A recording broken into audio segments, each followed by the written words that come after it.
Rejoice in the good. Rejoice in what God gave you. Rejoice in what you have. Rejoice in what is legitimately yours. Rejoice in what is a blessing from God. Drink waters from your own cistern.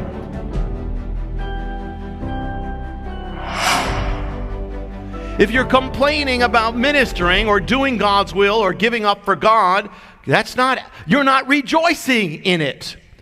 You're not delighting in it. You're complaining in it, and that is not leading you to joy.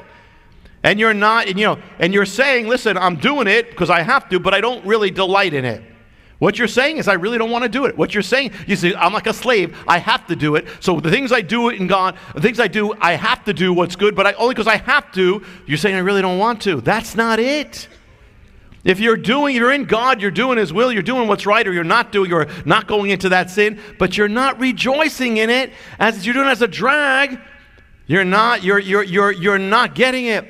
It's not holy to do good and be miserable about doing good. It's not holy to do good without joy. If you do, then if you do without joy, what are you saying? You're saying, I don't really want to do it. Deuteronomy 28, listen to this principle. Verse 47. Because, he's speaking to Israel, because you did not serve the Lord your God with joy and a glad heart for the abundance of all things, all the blessings, therefore you shall serve your enemies, whom the Lord will send against you in hunger, thirst, nakedness, and the lack of all things. What's it saying? Very important principle. If you don't rejoice in serving God, you're going to end up serving the enemy.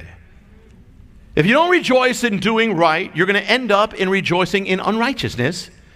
And what's going to happen is, as you rejoice in sin, he says you're going to end up, you are hungry, you're going to be naked, you're going to be suffering all wants, you're going to be without lack, because the more you serve what's not good, the more you don't have, the more you are not full. When you serve that, when you rejoice in what is bad, it ends up in emptiness. Again, those things pornography doesn't make your life richer, it makes your life poorer. Adultery doesn't make your life richer, it makes it poorer. So same with all these things. And it's not just the dramatic things like that, it's the little things as well. Whatever's not of God. There are denominations that have gone largely wholesale into apostasy. And I'm not saying everybody, because a lot of times those denominations, there are some churches that have broken away or they hold true. But there are, and you wonder why. Have you gone to their services? I'm not talking about any one particular church, but they tend to be the very same denominations that have stopped delighting in God and have stopped rejoicing in God. You go to the services, it tends to be like a funeral service. Proverbs says, "He who strays from the path will end up in the congregation of the dead," or ecclesia, or the church of the dead. Well, that's what's happened in many of those churches. It's the same denominations, and most into apostasy with their stands tend to be the most dead in their worship. They're passionate about their apostasy and their causes, but not about God. So that tells you, if you don't delight in God, that's what you end up. That's what happens. That's dramatic, but it happens. It's a principle. If you don't rejoice in God, you rejoice in the ways of the enemy. Delight yourself in God. Delight yourself in the Lord. Be rooted and grounded in love. Then the more you delight yourself in God, the less you will be tempted in sin. And to the degree that you delight, that same degree you'll be overcoming sin. Now listen to this, Proverbs. Listen to this. Proverbs 5. It's talking to where it says, my son. It's talking to, for the lips of an adulteress, and you can read adulterer the same way, drips honey, meaning smooth. Smoother than oil is her speech, but in the end she is as bitter as wormwood. Sharp as a two-edged sword, her feet go down to death, her steps take hold of Sheol, like hell. She doesn't ponder the path of life. Her ways are unstable. She doesn't know it. Now then, my son, listen to me, and do not depart from the words of my mouth. Keep your way far from her. Don't go near the door of her house, or you will give your strength to others, and your years to the cruel one. And strangers will be filled with your strength, and your hard-earned goods will go to the house of an alien, and you will groan at the end of your life. What's that?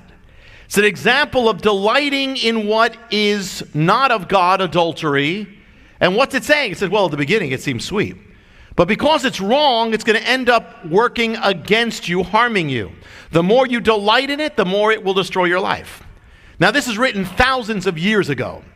And I've seen it happen today in the 21st century. I've seen it in people's lives. Same thing happen. It is just as true now. One form or the other, it leads to destruction of lives. In one form or the other, that's what happens with adultery. It says, why will you give yourself to that? Because what's going to happen is it's going to take away your life. It's going to take away your family. It's going to take away your life. But then it gives the antidote. Now listen. Drink water from your own cistern, your own well, and fresh water from your own well. Why should your springs, your life, be dispersed above? Why should your streams of water flow in the streets, your life, your life? Let them be yours alone, and rejoice in the wife of your youth. As a loving hind and a graceful doe, let her breast satisfy you at all times. Be exhilarated always with her love. It doesn't say just don't do wrong. It doesn't say just don't do that sin. It doesn't say that. It doesn't just even say be faithful in your marriage, although of course that's part of it. It says rejoice in the wife of your youth. That's the key. Rejoice in the good. Rejoice in what God gave you. Rejoice in what you have. Rejoice in what is legitimately yours. Rejoice in what is a blessing from God. Drink waters from your own cistern. Not somebody else's well. Not the well on the grass that looks greener on the other side, because it always does. It's an illusion. When you get there, same thing. It'll destroy your life. Delight in what is good. Let her satisfy you. Be exhilarated with her love. That's saying there's something that you have to choose to do. Before, you want to overcome the sin, but it's giving you the key. You can't just say, okay, I want to resist this. But you got to have something to not resist over. And so therefore, rejoice in the blessings you have from God. Let yourself be satisfied by your wife, but you have to choose to do that. Choose to rejoice. Choose to be exhilarated. Choose to delight thyself. Take pleasure in what is of God. It may take time, especially if you have problems. It's not just marriage. This applies to everything. It may take time, but practice it. You may not feel it yet, but that's why it says choose to do it. Exhilarate, be satisfied, take pleasure in what is good. And this is not just for men. This is for women. Women, rejoice in the husband of your youth.